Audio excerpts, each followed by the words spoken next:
Hello everyone, welcome to जय की पाठशाला।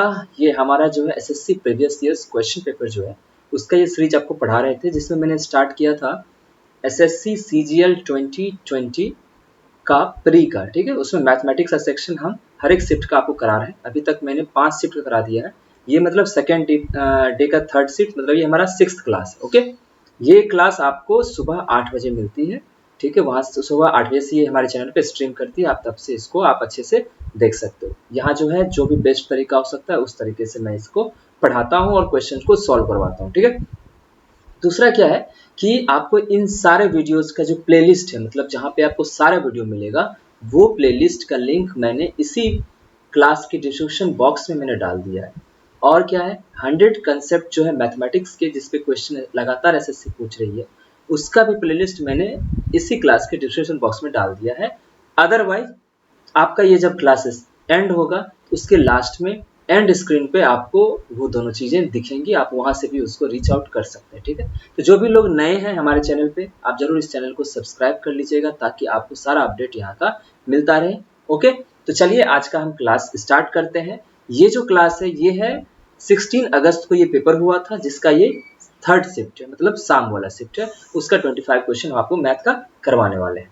तो चलिए क्लास स्टार्ट करते हैं। देखिए, ये आपको पहला क्वेश्चन दिख रहा होगा। ओके, ठीक है, पहले क्वेश्चन समझेंगे फिर उसको हम बनाएंगे। ओके, देखिए क्या कह रहा है कि समीर और पुनीत एक कार्य को क्रमशः 10 दिन और 15 दिन में कर सकते हैं। इस कार्य के लिए 4500 की धनराशि आवंटित की गई है। ठीक है, तो टोटल कार्य के लिए, टोटल वर्क के लिए उसको 4500 रुपये देना है। ठीक है, अब देखो आगे, मतलब जो लोग काम कर रहे हैं उससे मिलेगा।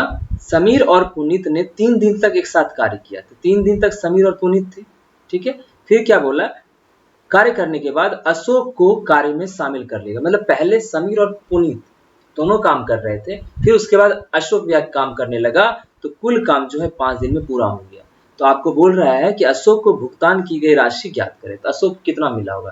तो आप जानते हैं कि जब सब सेम टाइम में काम करें, जैसे मान लो, मेरा एक कहना है, समझिएगा मेरी बात, अगर सब लोग 5 ही दिन काम करते तो उसका जो एफिशिएंसी होता है उसके रेशियो में उसका जो पैसा मिलता है, जो उसको फेयर मिलता है, वो बढ़ जाता है। अदरवाइज मतलब वेजेस। ठीक है, अदरवाइज अगर सब कोई मान लो 3 दिन किया, कोई 4 दिन किया, कोई 5 दिन किया, अगर इस तरह से चीजें होती है तो वर्क टाइम में ये होता है कि जो पैसा उसे मिला है वो उसके वर्क के रेशियो पे, कौन कितना वर्क किया है उस रेशियो पे बटेगा। समझ गए बात? ठीक है, अब देखिए मैं क्या कह रहा हूं, यहाँ लिख लेते हैं आपको समीर।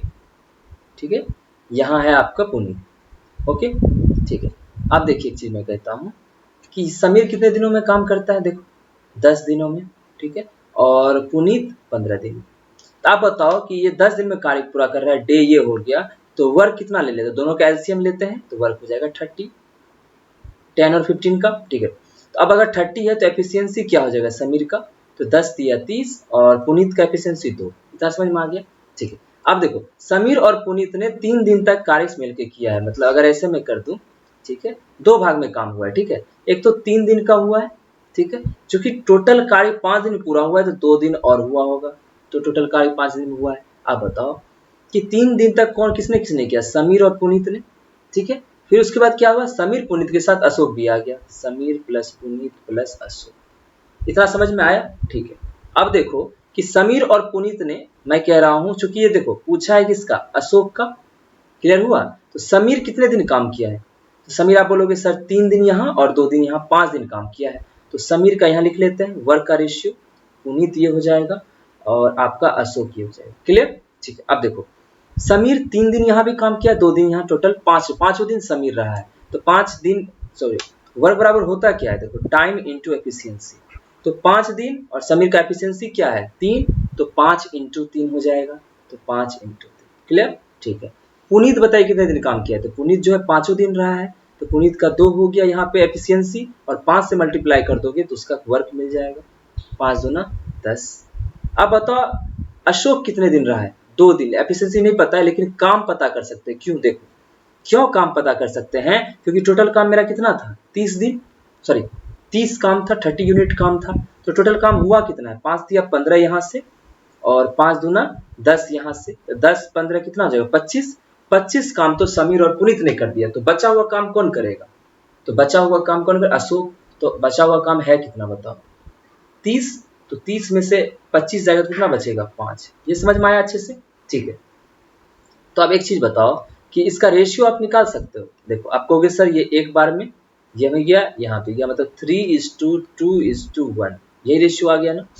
क्या मैंने सही निकाला है ना? ठीक है। अब चाहिए किसका बताओ? अशोक का। तो टोटल मिला कितना है? 4500। ठीक है। अशोक को कितना मिला ये निकालना है मुझे। तो अशोक का क्या हो जाएगा? 1 ऊपर में रखेंगे, बाय सबको जोड़ दो, 3 2 5 1 6। ठीक है। 6 से काटो इसको, 6 7 42, 6 5 30, 750 रुपए। तो आंसर कौन सा हो जाएगा? Option number 2। क्लियर हो गया ना सही से? तो हमने क्या बोला, अलग अलग डिफरेंट डेज करेंगे तो हमको टोटल काम का मतलब ये वर्क का रेशियो था तीनों का। ओके, चलिए अब देखते हैं अगला क्वेश्चन।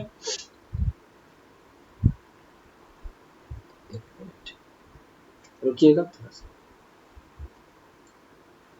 ठीक है, तो अब देखते हैं अगला क्वेश्चन। ओके, ये रहा आपका नेक्स्ट क्वेश्चन। देखिए नेक्स्ट क्वेश्चन में क्या कह रहे हैं। ठीक है, हाँ देखिए क्या कह रहा है कि 4 है, ये आपको इक्वेशन दिया हुआ है, इक्वेशन नहीं सॉरी, ये आइडेंटिटी दिया हुआ है। तो इसको क्या करना है, इसमें सिर्फ वैल्यू पुट करना और आपका आंसर आ जाएगा। तो 4 अंदर में देखिए साइन 30 का अर्थ कितना होता है? 1/2। 1/2 के पावर कितना है? 4। तो 2 को 4 बार मल्टीप्लाई करेंगे तो कितना आ जाएगा?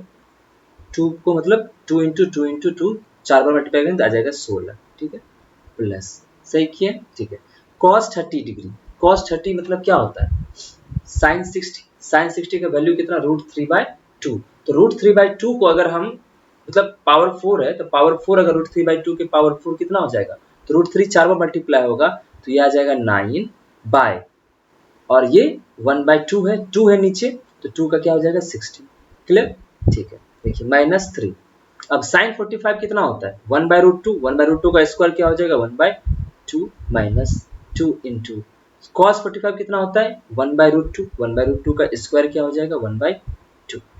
ये आ गया, 2 से 2 गया। ठीक है, तो आपको बच गया कितना?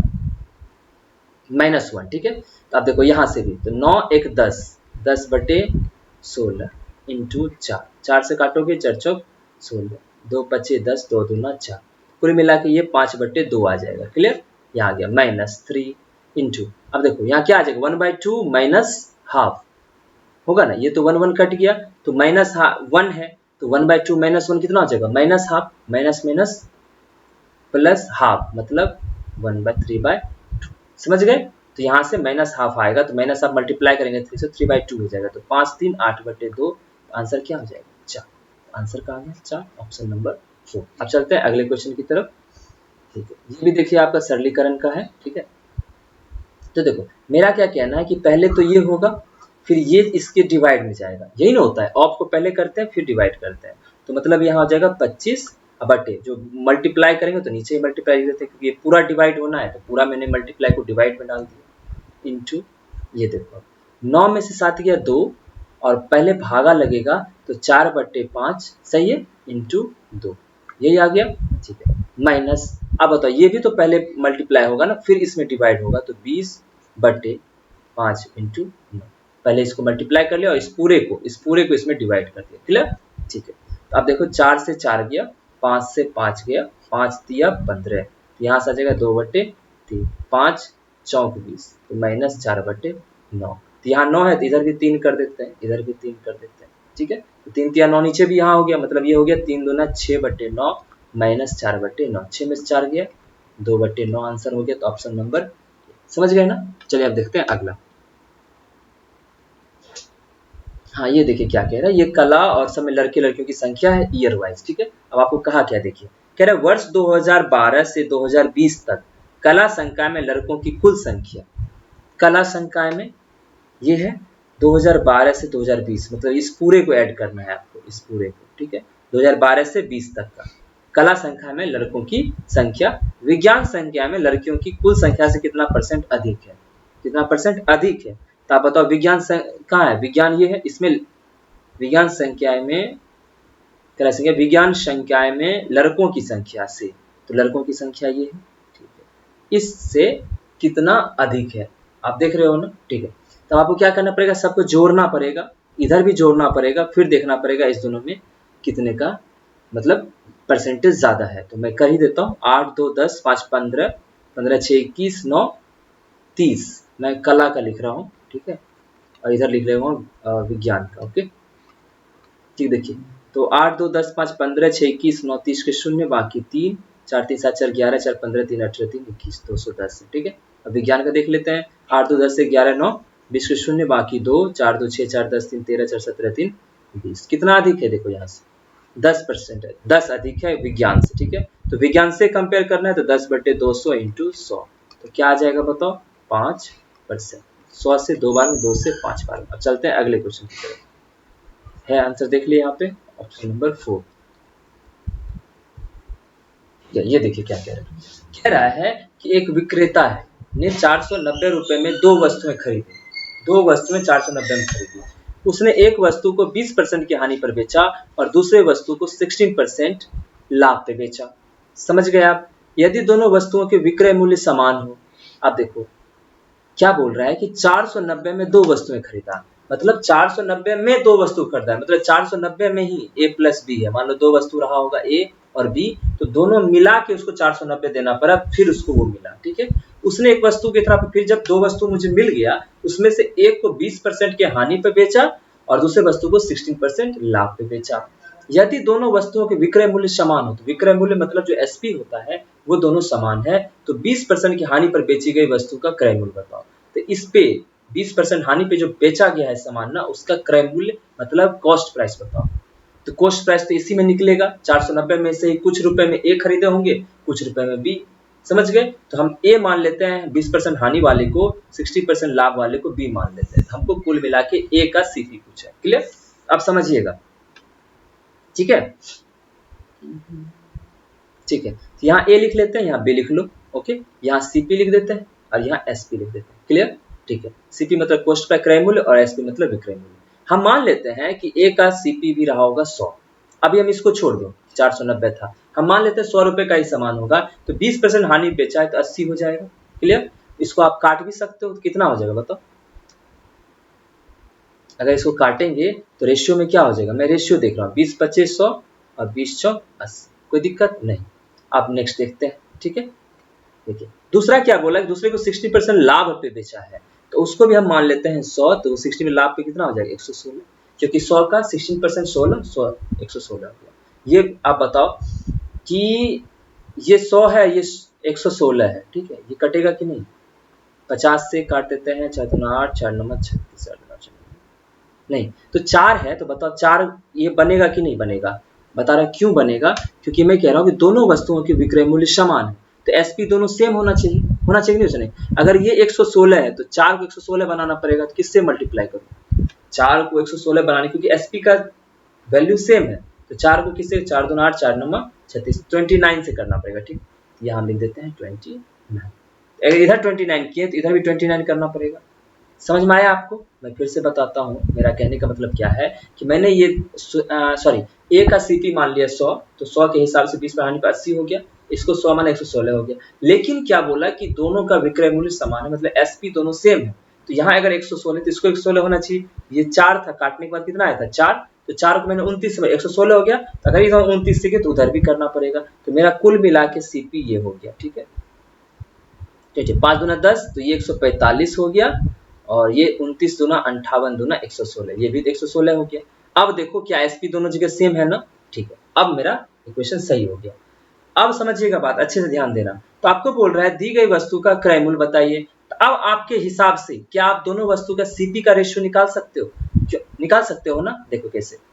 यहाँ 145 है और ये कितना है 100 है, तो बताओ टोटल CP कितना हो जाएगा दोनों जोड़ के? तो 145 और ये 100, तो 245 रुपए हो गया CP, हो गया ना, कोई दिक्कत? समझ में आया आपको? 100 ये था, 145 ये था, तो दोनों मिला 245, 245 वैल्यू कितना दिया हुआ आपको, देखो दोनों जोड़ के कितना रुपए में हम लाए थे 490 में। समझ में आया? 490 में तो कितना किए हो, यहाँ से 490 कैसे आएगा, तो इंटू 2 करने पे, ठीक है, 245 बजे 490, तो एक का वैल्यू 2। समझ में आया आपको? ठीक है। अब देखिए क्या बोल रहा है कि 20% की हानि पर बेची गई वस्तु का क्रय मूल्य बताइए। तो 20% की हानि पर कौन सा वस्तु बेचे थे A, और उसका क्रय मूल्य क्या था 145। तो अगर एक का वैल्यू 145, तो एक का वैल्यू अगर 2 हो गया, तो 145 का वैल्यू क्या हो जाएगा 2 इंटू 145, तो 290 हो जाएगा, ये आंसर। क्लियर? ठीक है, अब चलते हैं अगले क्वेश्चन की तरफ। हाँ, ये देखो क्या कह रहा है, ये अच्छे समझिएगा। एवरेज का जो क्वेश्चन होता है वो दिमाग पे आपको जोर देने की जरूरत नहीं है, लेकिन एक जो समझना है वो क्या है, मैं बार बार बताता हूँ क्लास में, कि अगर दो वस्तुओं का अगर औसत 5 है, इसका अर्थ है कि पहला वस्तु भी 5 है, दूसरा वस्तु भी 5 है। इस बात को आप अच्छे से दिमाग बैठा लो, एवरेज आपका क्वेश्चन बहुत आसानी से बनेगा। अब देखिए क्या कह रहा है, सुनिएगा। कह रहा है कि एक समूह में कुछ छात्रों की औसत ऊंचाई 156 है। कुछ छात्रों की, हमको छात्रों की संख्या नहीं पता है, तो हम मान लेते हैं कि टोटल x छात्र रहे होंगे, जो भी रहे होंगे, मान लेते हैं यहाँ से दिस दैट करते हुए इतने छात्र रहे होंगे। क्लियर? अब क्या बोल रहा है देखिए, लेकिन सबका क्या है, 156 है, तो पहला भी 156 रहा होगा, उसका ऊंचाई ये भी 156, ये भी 156, डैश डैश डैश इतना रहा होगा। ठीक है, सॉरी। अब देखिए क्या कह रहा है, यदि 160 सेंटीमीटर औसत ऊंचाई वाले 5 छात्र समूह में शामिल होंगे। कितने छात्र? 5 छात्र, 160 वाले। क्लियर? 160 सेंटीमीटर की औसत ऊंचाई वाले, मतलब अगला जो है ये 160 160 160 160 और 160। मैं लिख रहा हूं इसलिए ताकि आपको समझा पाऊं। ठीक है, तो 5 छात्र शामिल हो गए, तो समूह के सभी छात्रों की औसत ऊंचाई में 0.8 सेंटीमीटर की वृद्धि हो जाती है। तो जो पहले था, मतलब 156 था, 156 से 156.8 हो गया, तो कुल मिला के 0.8 का इसका इंक्रीज आ गया। अब हमको बताओ कि यहाँ होंगे कुछ संख्या में, मान लो x होंगे, x नंबर ऑफ स्टूडेंट्स रहे होंगे, उसका औसत ऊंचाई 156 था। अब आ गया 160 वाला, अगर इसको हम 100, ये बताओ कि 156 से ये लोग कितना ज्यादा है, 4 ज्यादा है, और टोटल है कितने लोग, तो आप बोलोगे सर 4 ज्यादा है और टोटल है 1 2 3 4 5 बंदे। तो टोटल मिला के अगर मैं कहूं कि इसका भी 156 होता, तो कुल मिला के यहाँ से 20 ज्यादा हो रहा है। क्लियर हुआ आपको? मैं फिर से बोल रहा हूँ, समझ 156 इधर वाले में थे जो हमको पता नहीं है, उधर 160 है। ठीक है, तो 4 ज्यादा है वो 156 से, मतलब हर कोई 4 ज्यादा है। तो टोटल कितने लोग हैं? 5 लोग। तो 5 लोग 4 4 ज्यादा है, तो एक्चुअल में कितना ज्यादा हो गया, तो 5 चौक 20 ज्यादा। अब देखो ये 20 जो है, ये 20 जो हमको एक्स्ट्रा आया है, अब जब एवरेज आएगा, तो ये 20 पूरा टोटल इतने पे बटेगा, बटेगा कि नहीं बटेगा, मतलब ये टोटल पे 20 बटेगा। क्लियर हो गया? ठीक है, आप बताओ एवरेज बराबर होता क्या है? आप बोलोगे औसत बराबर होता है कुल बटे संख्या होता है, मतलब टोटल बटे जितने लोग हैं वो। समझ गए? ठीक है, अब बताओ एवरेज, एवरेज कितने का इंक्रीज हुआ है? आप बोलोगे सर 0.8 का। ठीक है, तो टोटल आप बताओ, संख्या आपको पता था क्या कितना है? नहीं पता, लेकिन आपको ये पता है कि एग्जैक्ट यही बढ़ा है ना, यही बढ़ा है, और 0.8 औसत बढ़ा है, ये कुल बढ़ा है आपका, और ये है आपका एवरेज बढ़ा है। ठीक है, तो ये एवरेज जो बढ़ा है यहाँ कुल से कर दिए। ठीक है, तो एवरेज कितना बढ़ा? 0.8, कुल कितना बढ़ा? 20, क्योंकि यही 20 सब में बटा है, तो उसकी वजह से एवरेज बढ़ा है। बटे संख्या हम मान लेते हैं टोटल, ये x छोड़ दो। ठीक है, टोटल मान लेते हैं, ये टोटल x संख्या होगा। क्लियर? टोटल मान लो x होगा, हम यहाँ x मान लेते हैं। क्लियर? अब बताओ यहाँ से x कितना आएगा? x बराबर 20 बटे 0.8, ये जाएगा ऊपर, 8 दूना 16, 8 बचे 20। ठीक है, तो टोटल 25 थे। टोटल कितने थे? 25। देखो यहाँ 25 भी दिया हुआ है। ठीक है, तो कुछ लोग होंगे कि 25 मार के निकल लेंगे। पूछा कितना है, देखो शुरू में समूह में कितने छात्र थे, तो ये तो एक्स्ट्रा आया है ना, शुरू में समूह में इतने ही छात्र थे, तो एक्स्ट्रा कितना आया था? 5, तो हुआ टोटल 25 है। तो 25 में से 5 घटाएंगे तब तो पता चलेगा शुरुआत में कितने लोग थे। तो 25 में से 5 गया तो कौन हो जाएगा आंसर आपका? Option number A. समझ में आ गया ना? चलिए देखते हैं अगला क्वेश्चन। अगर आपको समझ नहीं आया थोड़ा सा रिमाइंड कर लेना, फिर उसको देख लेना। ठीक है, चलिए अब देखते हैं अगला। आपको कोई प्रॉब्लम भी होती है तो आप मुझे कमेंट बॉक्स में बता सकते हो। अब देखिए क्या कह रहा है कि ये जो नंबर है 5306P2, ठीक है, ये 3 से विभाज्य है, पहला चीज। ठीक है, तो P के अधिकतम मान और न्यूनतम मान के वर्गों के बीच का अंतर ज्ञात करें। तो पहले तो P क्या अधिकतम हो सकता है और क्या P मिनिमम हो सकता है वो बताना है आपको। तो आप जानते हो कोई संख्या तब 3 से डिविजिबल होती है, भाग लगती है 3 से उसमें, जब उसके अंकों का योग, मतलब डिजिट्स का सम जो है वो 3 से डिवाइड होता हो। तो डिजिट सम बताओ, तो 5 3 8 0 8 6 14 2 16, तो 16 प्लस P हो रहा है। ठीक है, 5 3 8 6 14 तो 16, 16 प्लस P। अब बताओ कि मिनिमम P की जगह क्या रखें जो ये 3 से डिविजल हो जाए। तो आप बोलोगे सर P को आप 2 रख लो, कोई प्रॉब्लम? तो 16 2 18 हो जाएगा, 18 3 से डिविजिबल हो जाएगा। ठीक है, अब बताओ नेक्स्ट क्या रख सकते हैं? पी रख क्या कह सकते हैं? 2 रखेंगे तब 16 2 18। अब देखो 2 में 3 जोड़ो 5। समझ गए क्यों बोल रहे हैं? क्योंकि 3 डिविजिबल है तो 3 3 का हम आगे बढ़ा रहे हैं। 2 में 3 जोड़े तो 5, 5 में 3 जोड़ो तो 8। देखो 16 5 21 भी होता है, लेकिन को मैक्सिमम चाहिए ना, तो 16 8 24 होता है, वो भी हो जाएगा। 9 डालने से होगा नहीं, अब हम 10 डाल नहीं सकते। टोटल कितना डाल सकते हैं? 2 हो सकता है पॉसिबल, 5 हो सकता है और 8 हो सकता है। तो आपको बोला है ये आपका है पी मिनिमम और पी मैक्सिमम कितना हो गया आपका? 8। अब आपको बोला है इसके वर्गों का अंतर बताइए। 8 का स्क्वायर क्या होता है? 64 और 2 का स्क्वायर 4। इसके बीच का अंतर कितना है? तो 60 का। तो आंसर कौन सा आ जाएगा? Option number A. क्लियर हुआ? ठीक है, अब चलते हैं अगले क्वेश्चन की तरफ। ठीक है, अब देखते हैं ये क्वेश्चन, देखते हैं क्या कह रहा है, अच्छे से समझिएगा इसको। क्या देखिए, कह रहा है कि ओ केंद्र वाले वृत्त में ए बी और सी डी व्यास के एक ही पक्ष में 2 समानांतर जीवाएं हैं। मतलब क्या हो गया कि एक बड़ा सा सर्किल बना लेते हैं, ठीक है, इसको मान लेते हैं हम डायमीटर, ओके। लेकिन ये हम रुकिए, इसको हम मिटाने दीजिए, ठीक। इसलिए बोल रहे हैं कि मान लेते हैं ये सेंटर है ओ, ओके। अब देखो क्या कह रहा है कि ए बी और सी डी 2 समानांतर जीवाएं हैं। ए बी 12 है और सी डी 18 है। इसका अर्थ सी डी ऊपर है, सी डी और ए बी नीचे है। क्लियर हो गया? ये ए बी मान लेते हैं, ओके। अब देखो बोला है कि व्यास के एक ही पक्ष में, मतलब जो डायमीटर होता है डायमीटर के एक साइड में दोनों है, अपोजिट साइड में नहीं है, ठीक है। तो एक ही साइड में मैंने ले लिया, डायमीटर तो यही हुआ ना, ओ से गुजरने वाला, तो उसके दो एक ही साइड में, ठीक है। अब देखो क्या बोल रहा है कि ए बी और सी डी के बीच की दूरी 3 है, तो वृत्त की त्रिज्या बताएं। तो त्रिज्या ज्ञात करना, ऐसा क्वेश्चन तो कई बार आया है। देखिए यहाँ से इसको मिला दीजिए आप, मिडिल पॉइंट हो गया। अब बताओ सी डी था कितना? सी डी है आपका 18 है, तो इसका हाफ हो जाएगा, तो यहाँ से ये 9 हो जाएगा, कोई दिक्कत नहीं, ठीक है। अब ए बी था कितना आपका? 12, तो यहाँ से भी ये 6 हो जाएगा। आप जानते हो जब वहां से परपेंडिकुलर ड्रॉ करते हैं तो हाफ हाफ हो जाता है, ठीक है। अब देखिए मैं कह रहा हूँ इसका मान लेते हैं रेडियस, ठीक है, आर, तो ये भी हो जाएगा आर, सही है ना? ठीक है, यहाँ मान लेते हैं आपको कुछ मान ABCD एक्स यहाँ मान लो और यहाँ मान लो वाई, ठीक है। अब आपको पूछा है कि वृत्त की त्रिज्या ज्ञात करें, तो त्रिज्या आपको ज्ञात करना है। हम मान लेते हैं यहाँ से यहाँ तक की दूरी, ये एक्स, क्लियर। अब देखो छोटा सा ट्रायंगल देखो, ये वाले में, ये वाला ट्रायंगल देखो, यहाँ पे क्या राइट एंगल ट्रायंगल बन रहा है। यहाँ से इक्वेशन क्या बन जाएगा बताओ? एक्स स्क्वायर प्लस 9 स्क्वायर बराबर आर स्क्वायर। कोई प्रॉब्लम नहीं, ठीक है। दूसरा देखो, अब ये बड़ा वाला ट्रायंगल लो, ओ ए वाई, सॉरी ओ ए एक्स, ये बड़ा वाला, ठीक है, ठीक है। देखो ऐसे बन रहा है ओ ए और एक्स, ये कितना है आपका बताओ? इसके बीच की दूरी कितनी थी? 3, तो ये हो जाएगा 3 प्लस एक्स और ये हो जाएगा 6 और ये हो जाएगा आर। इसको कैसे लिखेंगे बताओ? तो आर स्क्वायर बराबर क्या हो जाएगा? तो हो जाएगा आपका 6 स्क्वायर प्लस 3 प्लस एक्स का स्क्वायर। कोई प्रॉब्लम नहीं ना? आप देखो ये दोनों आपस में बराबर होंगे कि नहीं होंगे? होंगे। आप कैसे लिखोगे इसको? तो 9 स्क्वायर माइनस 6 स्क्वायर, इधर लिखोगे 3 प्लस एक्स का whole square minus x square. सही लिखे? सॉरी, ठीक है। तो a square minus b square क्या होता है? A plus b into a minus B, तो 9 6 15 और 9 में से 6 गया 3।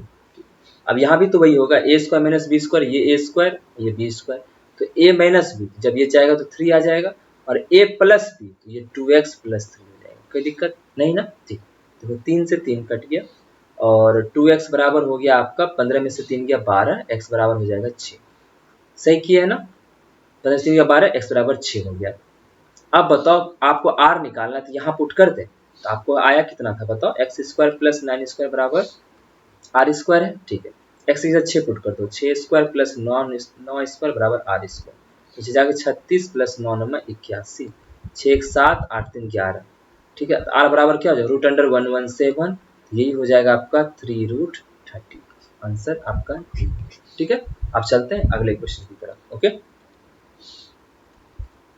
अच्छा, तो दो चीजें ठीक समझिए, आपको बोलता है फोर्थ प्रोपोर्शनल या मीन होता है या फिर तृतीय अनुपात, सबका मतलब आपको समझ में आना चाहिए, ठीक है। देखिए आपको क्या कह रहा है, कि 12, 18 और 6 का चतुर्थ अनुपात के और के चतुर्थ अनुपात कह रहा है कि 12, 18 और 6 का चतुर्थ अनुपात के और 6 के तृतीय अनुपात के बराबर है।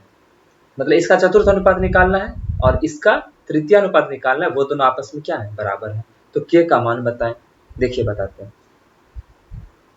देखिए क्या कह रहा है, हाँ ठीक है। चतुर्थ में निकालते कैसे हैं, देखो तो 12/18 लिखो जो पता है, बराबर 6 बटे, तो देखो 12/18, तो चौथा कुछ पता नहीं था, उसको मान लो x, मान लिए, यहाँ लिख देते हैं x। ठीक है, ये हुआ चतुर्थ अनुपात निकालने का तरीका। 12/18 चौथा नहीं पता तो उसको x मान दिया। अब बताओ यहाँ से x क्या हुआ, 6 दूना 12, 2 9 18, x बराबर 9। ठीक है, अब देखो यहाँ पे k और 6 का तृतीय अनुपात, ठीक है, तो तृतीय अनुपात कैसे निकलेगा, तो k बटे 6 और 6 बटा तृतीय अनुपात को आप मान लो t3 मान ले, ताकि आप लोग तृतीय अनुपात। अब बताओ t3 बराबर होगा क्या यहाँ से, तो 6 का स्क्वायर बटे k, कोई प्रॉब्लम, 6 के 36 बटे k आ गया t3। लेकिन ये x और t3 बराबर है, तो यहाँ इसके बराबर x, मतलब x कितना है 9, 9 रख लेते हैं, 9 चौक 36, तो k बराबर क्या हो जाएगा 4। आंसर कौन सा होगा आपका, ऑप्शन नंबर 4। क्लियर हो गया, ठीक है। ये तृतीय अनुपात था, तो ऐसे ही लिखते, तृतीय अनुपात में दो ही चीजें दी रहती है, मान लो a b दिया रहेगा, तो आपको एक मान लो x, इसको लिखते हैं a बटा b बराबर b बटा x, ऐसे ही करके लिखते हैं। ठीक है, चलते हैं अब अगले क्वेश्चन की तरफ। देखो क्या क्या कह रहा है, आपको बोल रहा है sin 2a plus b by two या cos 2a minus B by two दोनों √2 के बराबर है। अब हमको एक बात बताओ कि sin अगर इसके बराबर है तो sin कितने एंगल का वैल्यू √3/2 होता है, तो आप बोलोगे सर sin 60 डिग्री का वैल्यू √3/2 होता है, सही है ना। तो ये जो है मेरा क्या हो जाएगा 60 डिग्री बराबर, तो यहाँ लिख दें 2a plus b by two बराबर 60 डिग्री, कोई दिक्कत। यहाँ से सॉल्व हो क्या आ जाएगा बताओ, 2a प्लस बी बराबर 2 इधर जाएगा तो 120 डिग्री, कोई दिक्कत नहीं ना। ठीक है, फिर से cos कितने का वैल्यू √3/2 होता है, तो आप बोलोगे सर cos 30 डिग्री का वैल्यू √3/2 होता है, मतलब ये हो जाएगा आपका 30 डिग्री, ये हो जाएगा 60 डिग्री। यहाँ कितना 30 डिग्री हो जाएगा, तो क्या हो जाएगा 30 degree, 2a minus B by two बराबर 30 डिग्री। क्या लिखोगे 2a माइनस बी बराबर 30 डिग्री, लेकिन इधर जाकर मल्टीप्लाई होगा, तो मल्टीप्लाई होने की वजह से यहाँ पे क्या लिखेंगे हम 60 डिग्री। क्यों, ये जब 2 एक मल्टीप्लाई हुआ तो 30 दूना 60। अब यहाँ दोनों जोड़ दो, जब दोनों जोड़ोगे तो 2a ये दोनों कट जाएंगे b और b, ठीक है, एक बार जोड़ लेंगे एक बार घटा लेंगे तो हमको a और b दोनों मिल जाएगा। क्लियर, एक बार जोड़ो इसको, जब जोड़ेंगे तो 2a बचेगा, तो 4a बराबर 120 प्लस 60 तो 180, तो a बराबर आ जाएगा आपका 45, ये आ गया। ठीक है, अब क्या करो दोनों को घटा दो, ठीक है, जब घटाओगे तो 2a कट जाएगा तो b बचेगा, तो b प्लस b क्या हो जाएगा 2b। ठीक है, तो 120 में 60 गया तो 60 डिग्री, तो b बराबर क्या हो जाएगा 30 डिग्री। क्लियर, तो a भी आ गया आपका, b भी आ गया, यहाँ पुट कर दो, तो sine 3 into a minus B, तो a माइनस बी क्या हो जाएगा 45 डिग्री माइनस 30 डिग्री। क्लियर, ठीक है, तो साइन, तो 45 में से 30 किया था 15, 15 तिया 45 डिग्री, साइन 45 का वैल्यू क्या होता है 1/√2, तो आंसर कहाँ है 1/√2, ऑप्शन नंबर आपका चौथा। ठीक है, अब चलते हैं अगले क्वेश्चन की तरफ। ठीक है, ठीक है, तो ये रहा आपका नेक्स्ट क्वेश्चन, देखिए इसमें क्या कह रहा है। ओके, ठीक है, देखिए ये वाला क्वेश्चन कई बार कर चुके हैं हम, और पिछले वाले बहुत सारे क्लास में भी ये लगातार क्वेश्चन आ रहा है। ठीक है, अब देखिए x प्लस वाई बराबर 2 दिया हुआ है, आपको बोला है इसका वैल्यू 18/5 है, तो यहाँ से आप देख रहे हो कि इसको जब सॉल्व करेंगे तो x plus Y by X Y हो जाएगा, और ये हो जाएगा आपका 18/5। और आपको पता है कि x प्लस वाई है कितना दिया हुआ है 2, तो 2 से काटेंगे इसको तो 9 बार में, आप बताओ एक्स वाई कितना हो जाएगा, तो आप बोलोगे सर 5/9। ठीक है, कोई प्रॉब्लम, आपको x प्लस वाई भी आ गया और ये बन गया। अब बताओ एक्स क्यूब बराबर X cube plus Y cube क्या होता है, तो आप बोलोगे सर x प्लस वाई, और अंदर में ये होता है x प्लस वाई का whole square, X plus Y का होल स्क्वायर और माइनस 2xy। होता है ना, क्यों बताते हैं, क्योंकि X cube plus Y cube बराबर होता है एक्स प्लस वाई, अंदर में होता है आपको X square plus Y square minus X Y, ठीक है, सॉरी यहाँ 3 हो जाएगा, ठीक है, 3xy। यहाँ क्या होता है, हम प्लस 2xy यहाँ जोड़ देते हैं और यहाँ चूंकि प्लस 2x यहाँ जोड़े, ठीक है, तो इधर भी प्लस सॉरी माइनस करना पड़ेगा आपको, ठीक है, यहाँ प्लस 2xy किया तो यहाँ भी प्लस 2xy करना पड़ेगा। ओके, तो प्लस 2xy करेंगे तो बचेगा क्या, आपका बचेगा प्लस में xy। क्लियर, ठीक है। मैं क्या कह रहा था, मैं फिर से एक बार बता दूं इसको यहाँ बिठा के, ठीक है, देखिए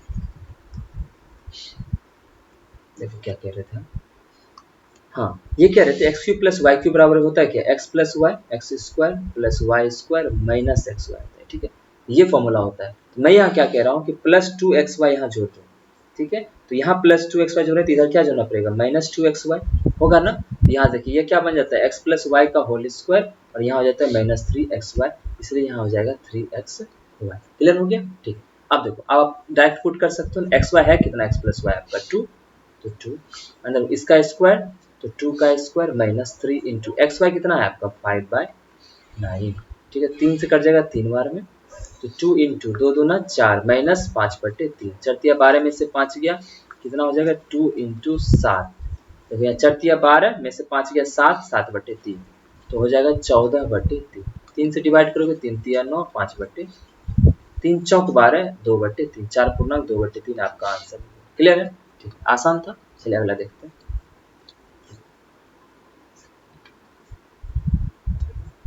एक मिनट, चलिए आप देखते हैं नेक्स्ट क्वेश्चन, ये आपको दिख रहा होगा। ओके, ठीक है, इसको समझते हैं क्या बोल रहा है। आपको बोल रहा है इसमें, यदि किसी संख्या में पहले 15 में वृद्धि होती है और फिर 15 में कमी होती है तो इसका परिणाम हो जाता है 782।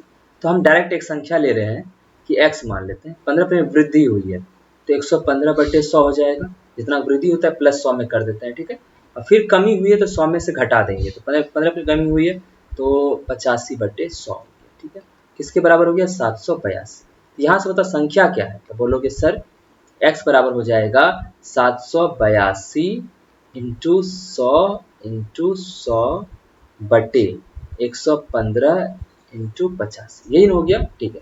फिर बोल रहा है उसी संख्या में पहले 25% की कमी हो, फिर 25% वृद्धि हो और फिर 20% की कमी हो तो परिणाम क्या होगा। तो संख्या तो मुझे मिल गया है, देखो 782 इंटू 100 बटे 115 इंटू 85। अब देखो पहले क्या हो, 25 में कमी मतलब 100 में से 25 गया तो 75/100, ठीक है, इंटू फिर वृद्धि हुई है 25 की तो 125/100, फिर 20 में कमी हुई है तो कमी हुई है तो क्या लिखेंगे 80/100, 100 में से 20 घटा देंगे 80/100, देखो 100 से ये 100 गया, एक मिनट, ठीक है, इस 100 से ये 100 गया। ओके, अब आप देखते हैं कटेगा क्या, तो ये कटेगा 20 चौक 80, 20 बचे 100, और कटेगा 5 से काटेंगे तो ये 15 बार में, 5 से काटेंगे तो 17 बार में, 5 दूना 10 बचे 25, और कटेगा 5 दूनी 10, 5 दिया 15, ओके, 5 से ये भी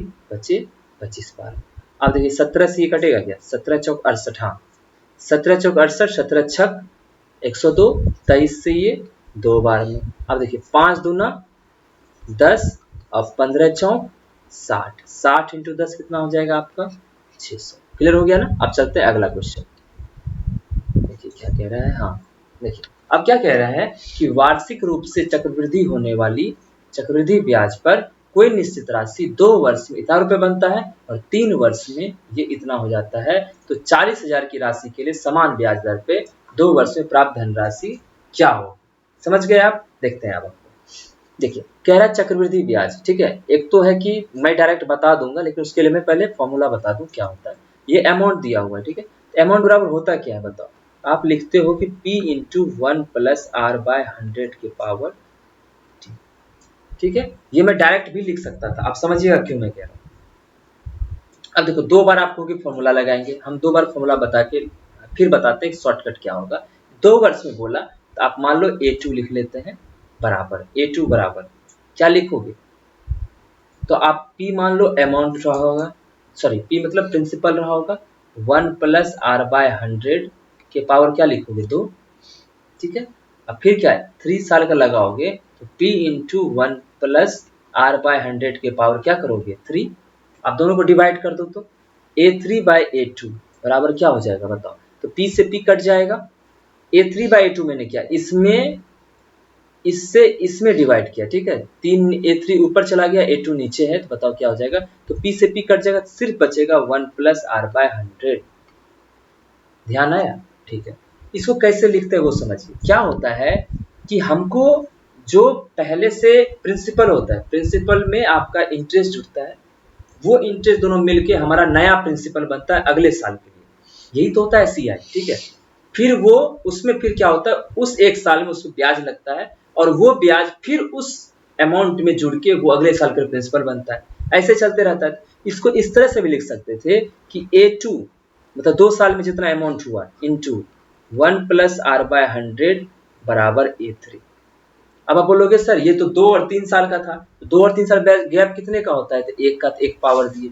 अगर यहाँ हमको रहता है A2 और कहता है कि A5 दिया रहता, सॉरी A4 मान लो, ठीक है, A2 से A4 कितने साल गैप है 2, तो आप यहाँ लिखते 1 प्लस आर बाय 100 के पावर 2 बराबर A3। मतलब बड़ा वाला इधर लिखेंगे, इधर छोटा वाला लिखेंगे अमाउंट, और जितने साल का गैप रहेगा उसको उतना पावर लिख देंगे, तो यही फॉर्मूला होगा, वही यहाँ आया है। देखो A2 में, यहाँ देखो A3 में ये अगर A2 नीचे जाएगा तो A3 बटे A2 भी तो आएगा into 1 plus R by 100। Clear हो गया, ठीक है। अब इसको फॉर्मूला में बैठाओ, तो A3 है आपका कितना, तो आप देखो यहाँ से, ओके, तो A3 है कितना आपका, कहाँ गए भैया, ये हो गया आपका, तो 3 1 4 9 2 8 बटे A2 कितना है आपका, यहाँ देखो ये वाला दिया हुआ है 2 91 600, ठीक है।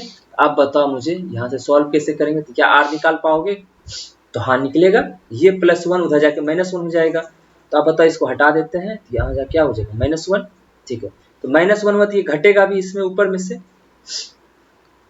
तो R बाय 100 ये अगर घटेगा तो क्या आ जाएगा बताओ, तो 314928 माइनस 291600 बाई 291600 आएगा, ठीक है। अब इसको बताओ क्या करें, इसको इसमें घटाओगे तो कितना आएगा बताओ, तो 8 गया 2 गया 9 में से 1 गया 8 हो गया, तो यहाँ आ गया आपका 14 और 9 14 6 20 3 23, सही लिखे है ना, ठीक है, क्योंकि देखो 4 में से 1 गया 3 और 31 में से 29 गया तो 2 बच गया, और नीचे आपका दिया हुआ है 291600। अब ये कटेगा क्या, ठीक है, तो 100 से 100 कटा गया, इससे देखोगे काट के तो ये 8 बार में कटेगा, मतलब कुल मिला के आर आपका कितना है 8%। क्लियर, तो जब आर पता चल गया तो आपको ये धनराशि पे समान ब्याज दर, मतलब ये भी 8% के ब्याज से 2 साल में कितना हो जाएगा, तो बताओ 1 साल में 8%, लेकिन लगा कौन रहा है साधारण ब्याज, तो 2 साल में एक्यूरेट रेट कितना हो जाएगा, तो 1 साल में 8%, 2 साल में 16%, तो 40,000 का 16% आपको निकालना है, इसका 16%, 0 0 किया 16 चौक 6400, तो आंसर कौन सा हो जाएगा 6400। क्लियर हो गया ना, ठीक। अब चलिए नेक्स्ट अगला क्वेश्चन देखते हैं क्या दिया हुआ है। हाँ ये देखो क्या, ये बहुत ही बेहतरीन क्वेश्चन है, इसको आप समझना अच्छे से कैसे बनाते हैं, ठीक है। आप जानते होंगे एक होता है कि मास पॉइंट ज्योमेट्री, ठीक है, उससे हम इसको जानेंगे कि कैसे हम इस क्वेश्चन को बनाने वाले हैं, तो उसके बारे में आपको बता देंगे, लेकिन पहले आप फिगर देख लो कि फिगर किस तरह का है। आपको बोल रहा है कि ट्रायंगल ABC है, तो आप इसको ऐसे ड्रॉ कर लेते हैं, देखो ठीक है, ये हो गया, यहाँ डाल दो A, ये हो गया आपका B, ये हो गया C। क्लियर, तो AC का मध्य बिंदु D है, यहाँ मान लेते हैं D मध्य बिंदु, मतलब ये दोनों बराबर है।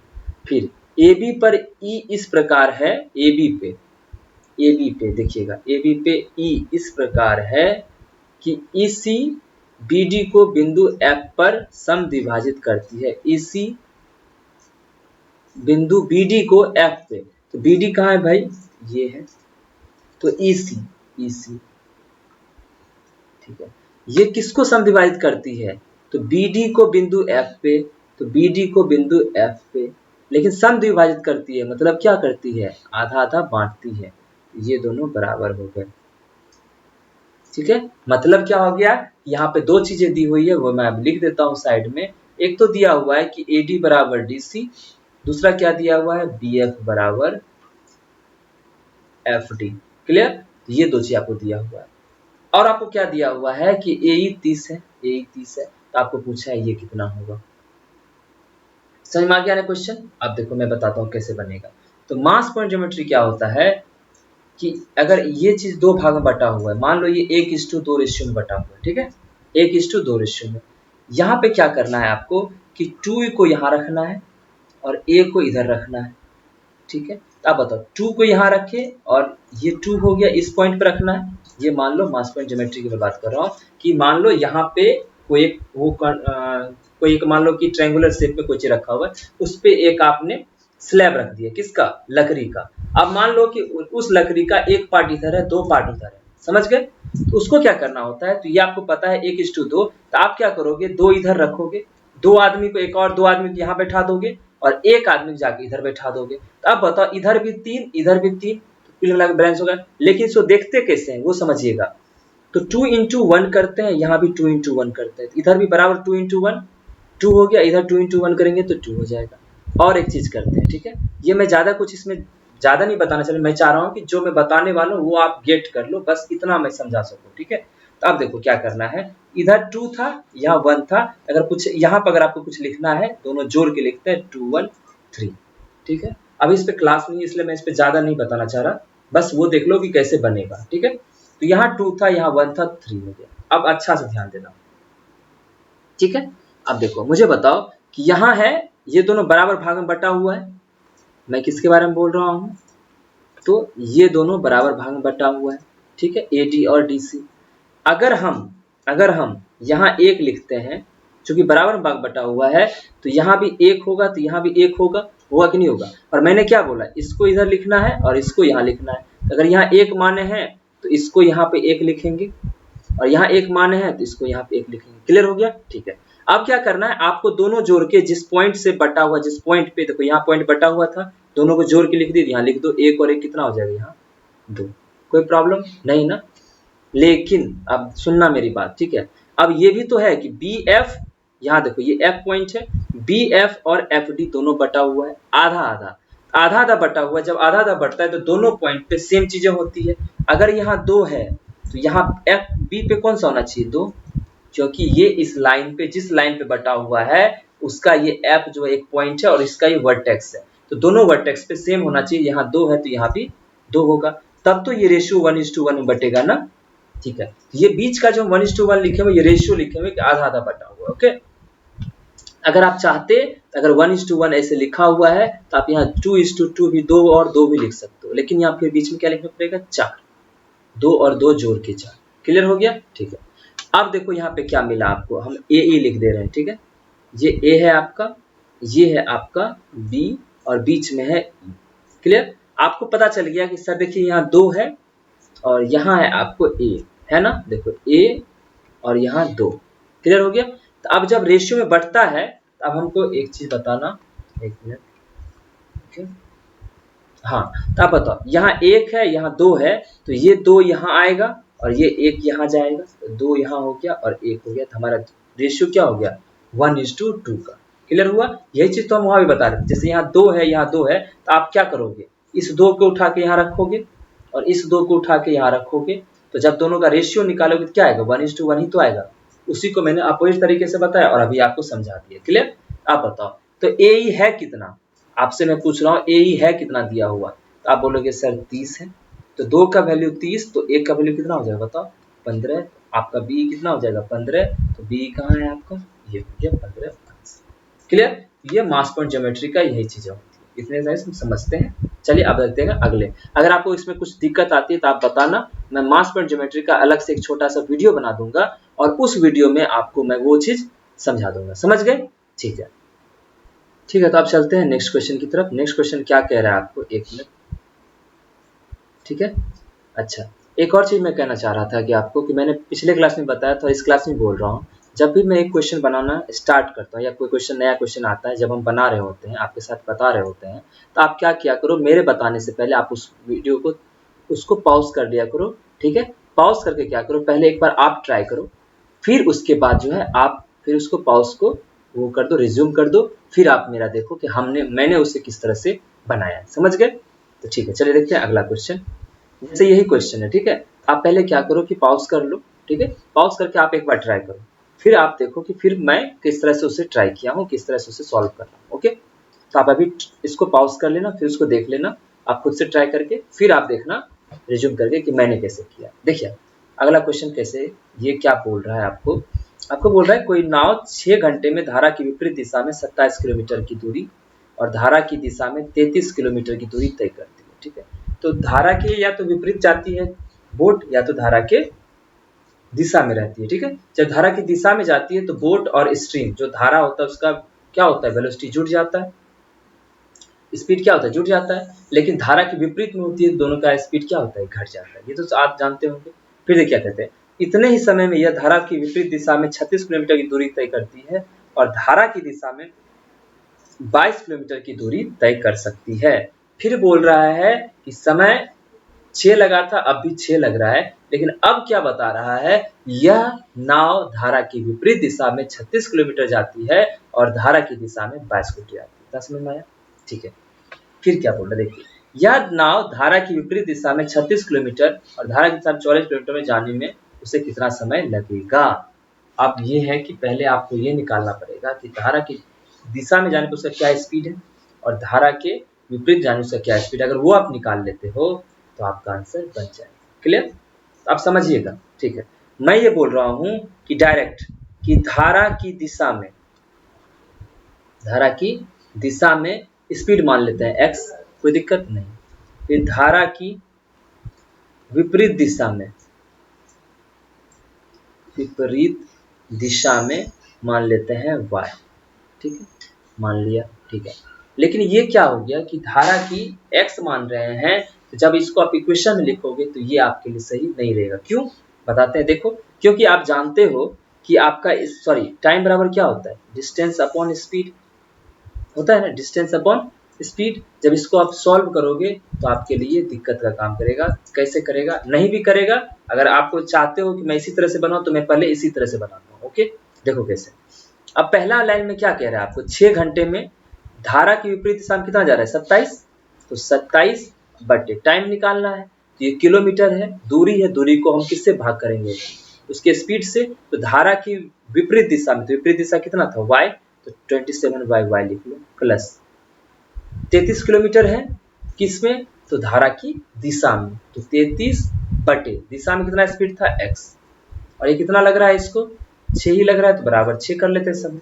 लेकिन आपको बोला दोनों बार समय सेम लगा है, तो हम दोनों बार जो समय निकालेंगे दोनों को बराबर कर लेंगे। तो दूसरे बार में क्या हो रहा है, ये धारा की विपरीत दिशा में 36 जा रहा है, तो 36 बटे विपरीत दिशा का क्या है, y, प्लस और धारा की दिशा में 22 बटे आपका क्या है, स्पीड x। ये क्लियर हो गया?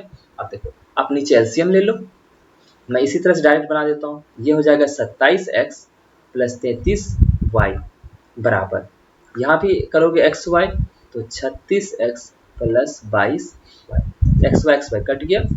इधर देखो, ये 27 था ना, 27 उधर जाएगा तो क्या हो जाएगा, 9x, और ये इधर आएगा तो 11y। तो आपको x बटा y कितना आ गया, बताओ।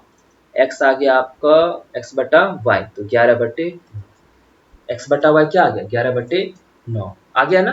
अब बताओ, अब आपको क्या कह रहा है कि टाइम पूछ रहा है कितना, तो 36 किलोमीटर जा रहा है विपरीत दिशा में, तो आपका y कितना है, विपरीत दिशा आप माने क्या थे, y को, y आपका आया कितना, 9, तो 36 में 9 से डिवाइड करेंगे, प्लस फिर बोल रहा है कि 44 किलोमीटर गया है वो धारा की दिशा में, तो दिशा में x है, तो x आया कितना है आपका 11, तो 44 बटे 11, तो 9 से काटोगे तो 4 बार में, 11 से काटोगे 4 बार में, तो 4 प्लस 4 कितना हो जाएगा, 8। 8 घंटे आपका आंसर हो गया, क्योंकि स्पीड बराबर डिस्टेंस, टाइम बराबर क्या होता है, डिस्टेंस अपॉन स्पीड। उसी तरह से इसको मैंने पुट करके निकाल लिया। ठीक है, ये तो समझाने के लिए था, अगर आपको समझ में आएगा तो आप डायरेक्ट यहाँ तक आ जाओगे। ओके, यहाँ से आप स्टार्ट करोगे, वहां पे समय कम लगेगा। ओके, चलते हैं अगले क्वेश्चन की तरफ। अच्छा, ये देखिए क्या कह रहा है, ट्रायंगल ABC है, is inscribed in a circle with centre O such that ACB बराबर 115 degree, O is joined to A, और what is the measure of E। देखिए सर्किल बना लीजिए, एक बड़ा सा बना लिए, ठीक है। आप इसमें एक ट्रायंगल बना लो, ऐसे ही बनाते हो ना आप लोग, ठीक है। बना लेते हैं, ये इसको ए रख देते हैं, इसको बी रख देते हैं, इसको सी रख देते हैं, ठीक है। अब एक चीज समझा, सब अच्छे से देखना, ठीक है। मैं क्या कह रहा हूँ कि इसमें बोल रहा है ए सी बी बराबर 115, ओके, ठीक है। ए सी बी बराबर ये 115, ठीक है। फिर कह रहा है कि ओ को ज्वाइन कीजिए ए से, मैं ओ को भी ज्वाइन कर देता हूँ, बी को भी ज्वाइन कर देता हूँ, ये ओ, क्लियर। अब बताओ कि आप ये चीज जानते हो कि नहीं जानते हो। देखो कि अगर यहाँ पे जितना एंगल बनता है, यह 2 थीटा है, यहाँ थीटा बनता है, मतलब थीटा यहाँ है तो सेंटर पे कितना बनता है 2 थीटा। तो आप बताओ यहाँ अगर 115 है तो ये टोटल कितना एंगल बनेगा, 115 का डबल कर दो, क्योंकि देखो यहाँ जितना वर्टेक्स पे बनता है मतलब सरकमफेरेंस पे उसका डबल बनता है सेंटर पे, तो यहाँ 115 तो यहाँ कितना बन जाएगा 230, ठीक है। सही कर रहे हैं ना, ठीक है। अब देखो ये एक ट्रायंगल हो गया, ठीक है। ट्रायंगल में एक एंगल कितना हो गया 230। आप बताओ कि कोई एक ट्रायंगल में कोई एक एंगल 230 कैसे हो सकता है, जब किसी ट्रायंगल में तीनों एंगल का सम कितना है 180 होता है। क्या पॉसिबल है 230? नहीं। इसका अर्थ क्या हो गया, इसका अर्थ हो गया कि मैंने फिगर ही गलत बनाया। तो सही क्या हो जाएगा, इसका अर्थ हो गया कि सेंटर जो है, समझिएगा मेरी बात, सेंटर जो है वो कहाँ पे है, ट्रायंगल से बाहर है। क्लियर हुआ? देखिए वो कैसे बनेगा फिगर, ये पूरा एक सर्किल हो गया, ठीक है। सेंटर यहाँ, आप ट्रायंगल कहीं बना लो बट सेंटर उसके ट्रायंगल में नहीं होना चाहिए। देखो यहाँ बनाते हुआ, ठीक है। देखो अब यहाँ लिखो ए, ये सी मान लेते हैं, ये ए मान लो, इसको बी मान लो, क्लियर, ठीक है। अब बताओ ए सी बी है कितना 115 डिग्री, ठीक है। अब क्या कह रहा है, ओ को ए से ज्वाइन कर दो, ओ को ए से ज्वाइन कर देते हैं और हम इसको बी से भी ज्वाइन कर देते हैं, क्लियर। अब बताओ मुझे कि अगर ये 115 है, ठीक है, ये अगर 115 है तो ये कहाँ से बन रहा है, यहाँ से, इस लाइन से यहाँ पे बन रहा है, तो ये कितना हो जाएगा आप बताओ। ये आप बोलोगे फिर 230 कैसा पॉसिबल है, नहीं है। ये जो है ना बड़ा वाला इधर वाला होता है ये एंगल, ठीक है। और 115 तो ये क्या हो जाएगा 230। समझ गए क्यों, मैं बताता हूँ। देखिए ये एक मान लो सर्किल हो गया, यहाँ पे देखो दो तरह का एंगल बनता है, एक तो ये बनता है और एक यहाँ से ये बनता है, क्लियर। अब मैं इसको थोड़ा आसान तरीके से आपको समझाता हूँ।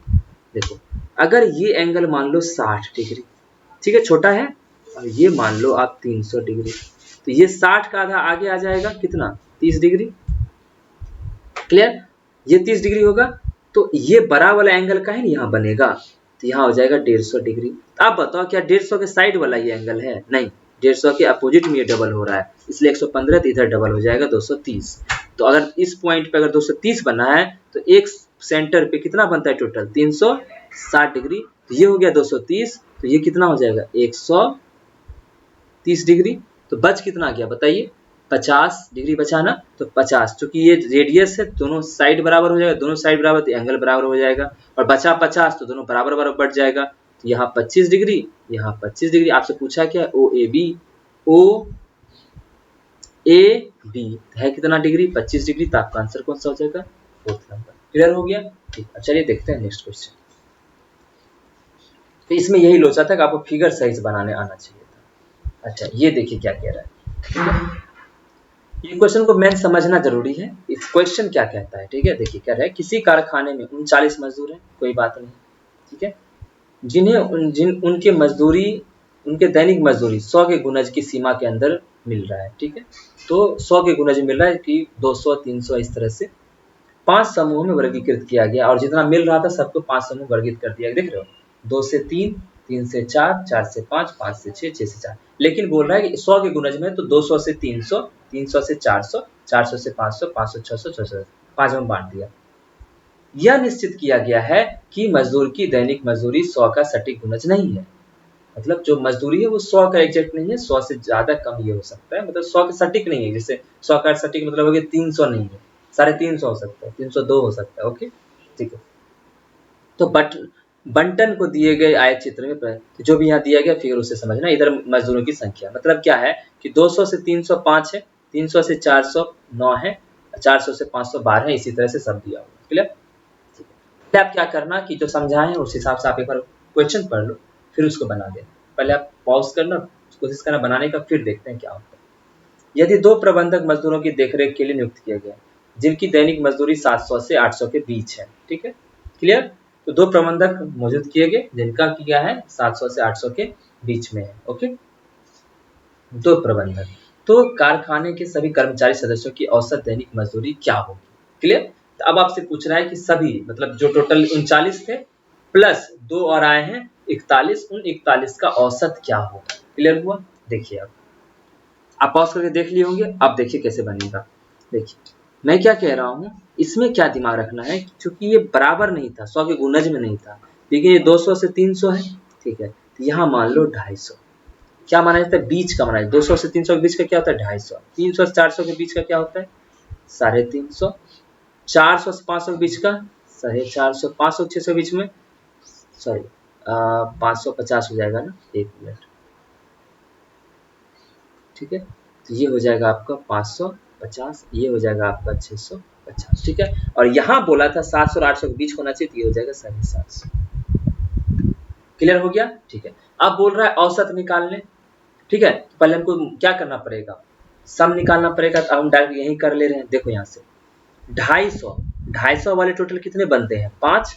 तो टोटल कितना हो जाएगा? 250 इंटू 5, ठीक है। तो 25 25 25 125, तो 1250।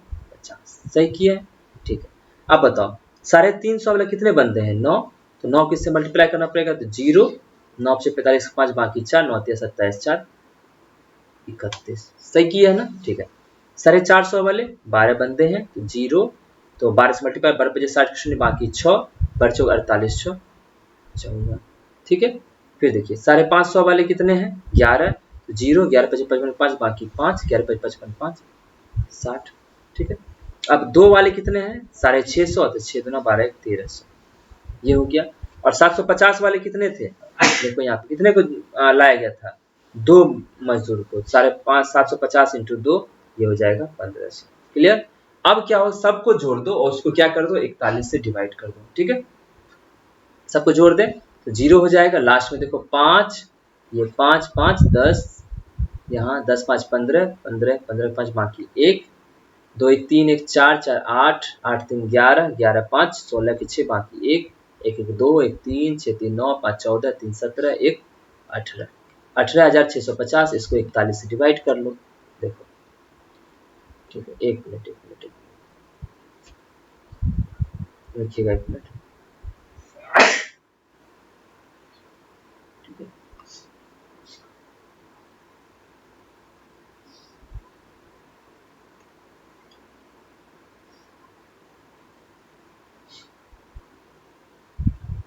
ठीक, देखिए अब इसको क्या करना है? 41 से सॉरी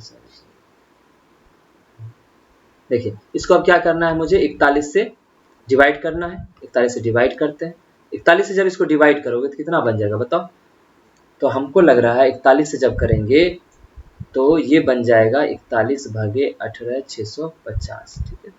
4 बार में लगाओगे, 4 इकाई 4 4 चौक 16, 6 में 4 गया 2, 8 में 6 गया 2 5। फिर कितना बार में लगेगा? 5 बार में। 5 इकाई 5 5 चौक 20, तो बचेगा 20। फिर आएगा आपका 0। फिर कितनी बार में लगेगा? तो लगभग 5 के बराबर में लगेगा। 455 के आसपास में ये बनेगा। कौन सा आंसर हो जाएगा आपका? Option number 4। क्लियर हुआ? ठीक है। अब चलते हैं अगले क्वेश्चन की तरफ।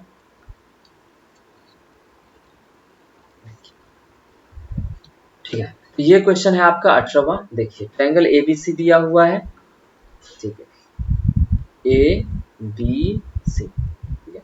अब बोल रहा है कि D E parallel to A B, लेकिन डी और ई क्रमशः किस पे है? डी है ए सी पे और ई है आपका बी सी पे। तो ये आपका मिल गया डी, ठीक है। और ये पैरेलल है ए बी के, तो ए बी ये हो गया। ये दोनों आपस में क्या है? पैरेलल है। क्लियर। अब देखिए ए डी बराबर बोल रहा है x-3 और ए सी बराबर क्या बोल रहा है आपको? 2x। क्लियर। इसी तरह से आपको यहाँ पे बी ई बता रहा है x-2, ठीक है। और ये क्या बता रहा है? 2x+3, ये बोल रहा है। तो आप जानते होंगे कि जब कोई एक साइड जो होता है, जो ये मिड पॉइंट होता है, या मिड पॉइंट नहीं, प्रोपोर्शनल होता है, पैरेलल होता है, तो ये रेशियो में बढ़ते हैं, ठीक है। रेशियो में बढ़ते हैं तो उसको लिखते कैसे हैं? देखो यहाँ लिखेंगे कि ए डी बाई ए सी। देखो यहाँ से लिए हैं ए डी, तो पूरा लेना पड़ रहा है ए सी। क्यों ऐसा लिखते हैं? क्योंकि यहाँ से अगर देखोगे आप तो डी सी ई, ये जो ट्रायंगल है, ये सिमिलर है किसके? ए सी बी के, ए सी बी के, इसलिए यहाँ से देखो, यहाँ से हम लिए हैं क्या चीज, यहाँ से लिए एडी, एडी लिए हैं, क्योंकि एडी क्या है, दोनों के साइड का डिफरेंस है।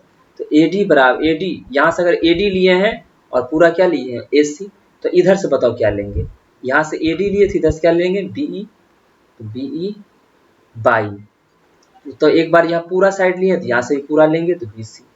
बस यहाँ पे क्या करना है, आपको पुट कर देना है, x माइनस 3/2x पुट करोगे और यहाँ पे क्या हो जाएगा, बीई बराबर x minus 2/2x plus 3। Clear हो गया। अब इसको सॉल्व करके आप x देख लो, ठीक है। आप अगर एक तो याद करो कि x पुट करके देख लो, 8 देखोगे तो 8 में से 3 गया 5/16 बराबर, यहाँ 8 में से 2 गया 6/16 3 19, कभी नहीं होगा। फिर 10 पुट करके देख लेना, 10 में से 3 गया 7/20 नहीं होगा, तो 9 जब पुट करोगे इसमें ये बन जाएगा। एक तो वो तरीका हो गया, या फिर उसको आप सॉल्व करके देख सकते हो, ठीक है। चलते हैं अगले क्वेश्चन की तरफ। हाँ ये देखो, अब 19 क्वेश्चन देखते हैं क्या बोल रहा है कि x माइनस 2y बराबर 5 दिया हुआ और ये दिया हुआ है, आपको पूछ रहा है x क्यूब माइनस 8y का होल क्यूब, ठीक है। तो ये क्या है, x क्यूब है तो x क्यूब माइनस ये क्या है 2y का होल क्यूब है, तो a cube minus b cube क्या होता है, तो आप बोलोगे सर a माइनस b, ठीक है, ये हो गया। अंदर में a माइनस b का होल स्क्वायर क्या होता है, a माइनस b का x माइनस 2y का होल स्क्वायर प्लस 3, समझिएगा 3 इंटू ए बी होता है, तो x इंटू 2y होगा, x इंटू 2y। क्लियर हो गया, ठीक है। अब देखो यहाँ से, तो आपको यहाँ पे एक तो ये फॉर्मूला होता है, दूसरा क्या होता है कि x माइनस 2y और दोनों का स्क्वायर हो जाता है, और उधर आपको माइनस में 3xy होता है, सॉरी माइनस में सिर्फ xy होता है। जैसे इस फॉर्मूला को ऐसे भी लिख सकते थे कि x माइनस 2y और अंदर में इसका स्क्वायर फिर इसका स्क्वायर दोनों जोड़ोगे तो एक्स स्क्वायर प्लस 2y का होल स्क्वायर क्या हो जाएगा 4y का होल स्क्वायर, तो माइनस यहाँ चूंकि माइनस में पूछा है तो यहाँ हो जाता है प्लस में एक्स वाई, तो x मतलब ये पहला वाला और ये दोनों क्या हो जाएगा मल्टीप्लाई हो जाएगा, दोनों मल्टीप्लाई करेंगे क्या हो जाएगा x इंटू 2y क्या हो जाएगा 2 इंटू एक्स वाई। क्लियर हो गया, समझ में आया ना, ठीक है। अब देखिए x माइनस 2y आपको पता है 5 है, और ये कितना पता है आपको 53 प्लस 2 इंटू, क्या आपको एक्स वाई पता है, आप बोलोगे नहीं पता है सर, तो आप इस दोनों को क्या कर दो स्क्वायर कर दो। जैसे ही स्क्वायर करोगे तो यहाँ क्या बन जाएगा x square plus 4y square और माइनस में 2ab, तो 2 दूना 4xy बराबर 25, कोई दिक्कत नहीं। ये आपको पता है कि 53 है, ये आपको पता है 25 है, बताओ 4xy बराबर क्या हो जाएगा 53 माइनस 25 मतलब बराबर 28, तो 4 से काटोगे तो कितना बार में कटेगा 7 बार में, तो मतलब यहाँ जो एक्स वाई है ये एक्स वाई कितना हो जाएगा 7, ठीक है। तो 5 इंटू 7 दूना 14, 14 और 53 4 67 हो जाएगा, और 67 को 5 से मल्टीप्लाई करोगे तो 335, आंसर कौन सा हो गया ऑप्शन नंबर 2। क्लियर हुआ, ठीक है। चलते हैं अगले क्वेश्चन की तरफ, ठीक है। यहाँ देखो क्या कह रहा है, कोई दुकानदार प्रत्येक वस्तु पर 16% की छूट देता है, कितना देता है 16% की छूट देने के बाद भी उसे 8% का लाभ होता है। यहाँ हम लिख लेते हैं सीपी क्रय मूल्य, एमपी और फिर लिख देते हैं एसपी, ठीक। क्लियर हो गया, ठीक। अब देखिए अब क्या हो गया कि सीपी हम मान लेते हैं 100, सीपी मान लिया 100, तो कितने परसेंट का लाभ हो रहा है 8% का, तो कितना में बेचा होगा 100 का 8% 8 हो गया, 100 में 8 जोड़ दो तो 108। क्लियर, ठीक है। तो एमपी कितना हो जाएगा आप बताओ तो एमपी कितना हो जाएगा, देखो एमपी को हम एमपी मान लेते हैं इनटू कितना परसेंट छूट दिया है, तो आप कह रहे हो 16% का, सो लिखते कैसे वो पड़ेगा 16 मतलब 84/100 लिखते तो हमको मिलता है एसपी। लेकिन अगर एमपी निकालना है, सॉरी हमको एमपी निकालना है तो क्या करेंगे, यहाँ हटाएंगे इसको, यहाँ मल्टीप्लाई कर देंगे 100 दूनी 84, तो एसपी है कितना 108 इंटू 100 गुने 84, सही आ गया, ठीक है। अब क्या बोल रहा है देखिए, ये हमारा एमपी था, हम लिख लिए यहाँ से क्योंकि हम उसी से बना है कि 16% छूट देने के बाद, तो एमपी में देता है छूट तो हमको एसपी मिलता है, तो उसी तरह से बना है, ठीक है। अब देखिए यदि वह इतना रुपए अंकित मूल्य वाली वस्तु पर 16% के बजाय पहले 16 दे रहा था अब 8% देने लगा, तो बताइए उसका परसेंट लाभ क्या होगा। हमको आप क्या करना पड़ेगा, बोल रहा है इसके हिसाब से कि पहले 16% का छूट देता था तो इतने में बिकता था, लेकिन इस पे अब कितने परसेंट छूट दे रहा है वो दे रहा है 8% का, तो इसका 8% छूट देने पे कितना में बिकेगा, तो हम कह रहे हैं 108 इंटू 100 बटे 84, ये मेरा एमपी हो गया। अब इस पे 8% छूट देके बेच रहा है, तो मतलब 100 में से 8 जाएगा तो 92 बटे 100। क्लियर हो गया, इसको काट दो, यहाँ से ये गया और कटेगा, देखो 4 से 4 दूना 8 4 12, 4 दूना 8 4 इकाई 4, फिर कितना 3 से 3 3 9 3 6 18, 3 7 21। अब आपको 36 और 23 का क्या करना पड़ेगा, मल्टीप्लाई करना पड़ेगा। तो 36 दिया कितना होता है, 6 तिया 18 108, 108 का 8 बाकी 10, 36 गुना 72 10 82, 82 में 7 से डिवाइड करना पड़ेगा। देखो ये हमारा आ रहा है नया एसपी, ठीक है, उससे पता चलेगा कि आखिर मुझे कितने परसेंट लाभ हुआ है। 7 इकाई 7, 5 बच गया, 7 इकाई 7 1 बच गया, 12 हो गया, 7 इकाई 7 5 पे 58, 7 8 56, अब हो गया 56, 2 बचा तो 7 दूना 14 बच गया 6, तो 7 8 56, 118.28 में ये बिक रहा है, लेकिन लिए कितना में थे, 100 में, तो 100 से ये हो गया एसपी आपका, तो कितना परसेंट का आपको लाभ हो रहा है, तो देखो 100 में 18, तो 18.28 का लाभ हो रहा है हमको, तो 18.28% ही हो गया, तो वो कहाँ पे आंसर है, ये हो गया, क्योंकि 28 मतलब वो 29 बन जाएगा। ओके, अब चले अगली क्वेश्चन की तरफ। अच्छा, आप क्या सोचोगे कि सर यहाँ 31 क्यों नहीं, और जब आगे जब ये करोगे तो यहाँ 5 से बड़ा डिजिट आएगा, वही इसको 9 बना देगा। क्लियर, चलिए आगे देखते हैं नेक्स्ट क्वेश्चन। तो यहाँ क्या कह रहा है आपको कि 2008 2009 2010 में कंपनी ए कौन है, ब्लू कलर वाला, तो 2008 9 10 कहाँ है भाई, 8 9 10, ठीक है, तो ये कंपनी ए 460 580 670 की उर्वरकों के औसत उत्पादन ज्ञात करें, तीनों जोड़ के बाय 3 कर दोगे तो आपको औसत उत्पादन मिल जाएगा। ये तो आसान है, इसको हटाते हैं, चलते हैं अगले क्वेश्चन की तरफ। देखो यहाँ पे अब वो क्या कह रहा है, समझिएगा मेरी बात, आपको कह रहा है 5 वर्षों में औसत निर्यात और औसत आयात का अनुपात बतावे। अब बताओ कि आपको पता है कि आयात ब्लू से दिखा रहा है, ठीक है, और निर्यात इस कलर से, ऑरेंज कलर से। अब मुझे समझाना, ठीक है, कि आप जब 5 वर्ष का औसत निर्यात या आयात देख रहे हैं, तो पहले क्या आप लिखेंगे, निर्यात मतलब पहले किसको लिखेंगे, ये कलर वाला को, फिर लिखेंगे नीचे आयात को, टोटल निर्यात ऊपर लिखोगे, ठीक है, देखना ध्यान से, तो बटे 5 करोगे, फिर टोटल आयात बटे 5 करोगे, तो 5 5 कट ही जाएगा ना, कटेगा कि नहीं कटेगा, तो कुल मिला के टोटल निर्यात लिखना है ऊपर, फिर टोटल आयात नीचे लिखना है। समझ गए बात, ठीक है। टोटल निर्यात मतलब क्या हो गया, ये जो ऑरेंज कलर वाला है सबको जोड़ के ऊपर लिख दो, ठीक है, फिर नीचे किसको लिख दो, ब्लू वाले को, उसको फिर क्या कर लो, डिवाइड करके देख लो क्या औसत आता है, वही आंसर हो जाएगा। इससे समय नहीं बर्बाद करते, चलते अगले क्वेश्चन की तरफ। ये देखो फिर आ गया, ठीक है, अब इसको देखते हैं बना के कैसे बनेगा। इसका फॉर्मूला आप जानते हो, इसको क्या लिख सकते हैं, p का क्यूब माइनस 8q का क्यूब, मतलब ये 2q का क्यूब है, ठीक है। इसका फॉर्मूला इतना बार मैंने बताया, पिछले 5 क्लास में इसी फॉर्मूला को बार बार लिख रहा हूँ, ठीक है, इसी तरह का फॉर्मूला को देखो, p minus 2q, a cube minus b cube क्या होता है, a माइनस b, ठीक है, a cube minus b cube, a minus b, अंदर में क्या होता है कि a माइनस b का whole square, a minus B का होल स्क्वायर प्लस, ध्यान से 3 इंटू ए बी होता है, 3 इंटू ए बी होता है, ए बी मतलब ये दोनों मल्टीप्लाई होंगे, ठीक है, मतलब p और 2q मल्टीप्लाई होंगे, तो p इंटू 2q, बस यहाँ पे फॉर्मूला लिख दो, सब चीज आंसर आ जाएगा। तो p माइनस 2q था कितना, 3, ठीक है, तो यहाँ पे 3 का स्क्वायर हो जाएगा, सॉरी p माइनस था ना, सॉरी हाँ, ठीक है, p माइनस 2q क्या हो जाएगा, 3, तो 3 का square plus 3 into 2 into P Q कितना है 5, 3 तिया 9 प्लस 5 में 10 तिया 30, ठीक है, इंटू 3 3 इंटू 39 कितना बन जाएगा 117, आपको दिया हुआ है।